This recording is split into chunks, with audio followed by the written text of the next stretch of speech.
Wednesday has arrived, and you know what that means. No, not another U-turn from number 10. It's PMQs, that glorious weekly spectacle where Britain's political class pretends to be in charge while the rest of us watch in a mixture of horror and fascinated entertainment. And this week, oh, buckle up, because the drama dial has been cranked so far past 11 it's basically fallen off the wall. Let's set the scene. Keir Starmer walked into the Commons today carrying more baggage than a budget airline passenger who thought they could sneak a suitcase through as a personal item. The Mandelson affair, that slow-motion car crash of an ambassadorial appointment, has been consuming Westminster for weeks. And just 24 hours before today's PMQs, MPs voted on whether to refer the Prime Minister to the Privileges Committee over claims he misled Parliament. The result? 335 MPs voted against the referral. 223 voted for it. Labour whipped its own MPs into line, marched them through the lobbies, and told them to save the boss. Loyal to the last. Or, as Kemi Badenoch rather memorably put it, they were acting like sheep. Now, here's where it gets spicy. 15 Labour MPs broke ranks and sided with Badenoch's motion anyway. 15. That's not a rebellion. That's a crack appearing in the dam. And when the Speaker had to urge MPs to apologize for shouting shame at colleagues as they voted, you know the atmosphere in that place was less House of Commons and more primary school playground after someone nicked someone else's crisps. But wait, there's more. Because no PMQs in 2026 would be complete without the Mandelson saga throwing up yet another twist. It emerged that Starmer's private office had been considering installing his former Director of Communications, Matthew Doyle, in an ambassadorial role of his own. Starmer was asked about this during the session. Twice. And both times, he failed to actually deny knowing about it. Nothing came of it, he said, which in Westminster speak translates roughly as yes, that happened, please don't push on this. Kemi Badenoch did not need to think twice. He promised probity. What is given them is cronyism and an old boys club. Brutal, clean. And the Labour benches? Somber faces, arms folded. Not exactly the vibe you want going into local elections. And speaking of what you don't want going into local elections, the defence row that has been quietly simmering finally boiled over at PMQs in spectacular fashion.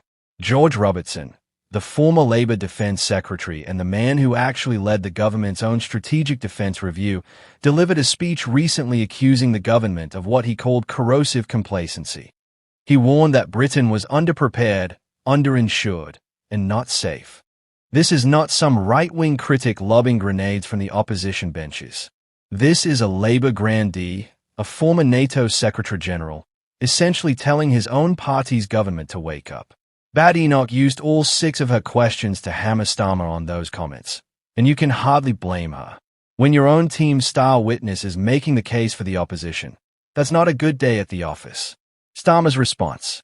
He said he respects Lord Robertson, thanked him for the review, and then disagreed with him. He talked about the biggest sustained increase in defense spending since the Cold War. Which, to be fair to Starmer, is technically true in the same way it's technically true that you've started going to the gym after visiting it once in January. Badenoch cut right through it. Talking about an increase is not the same as giving an increase. She then pointed out that the promised defense investment plan, which Starmer said would be published last autumn, still hasn't materialized. Starmer's answer was essentially, I've set out my position, which is the political equivalent of responding to when is dinner ready with food is important to me.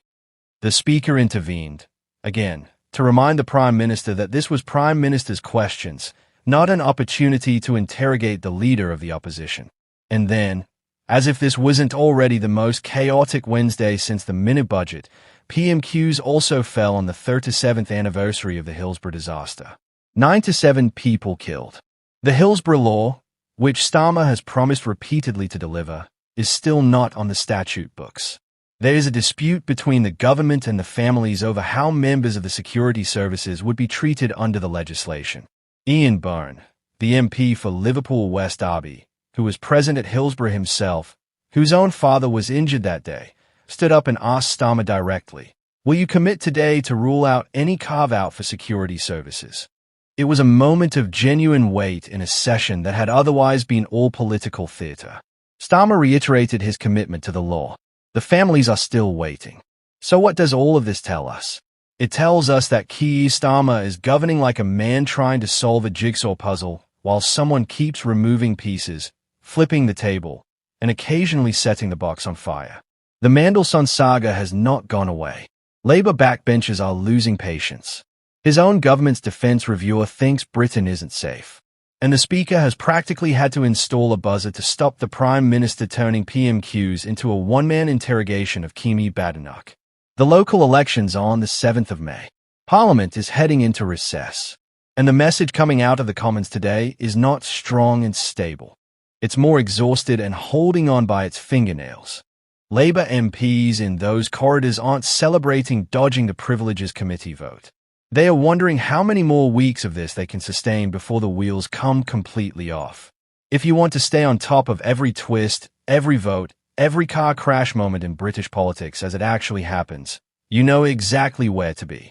Hit subscribe to British Reform, because this story is nowhere near finished, and neither are we.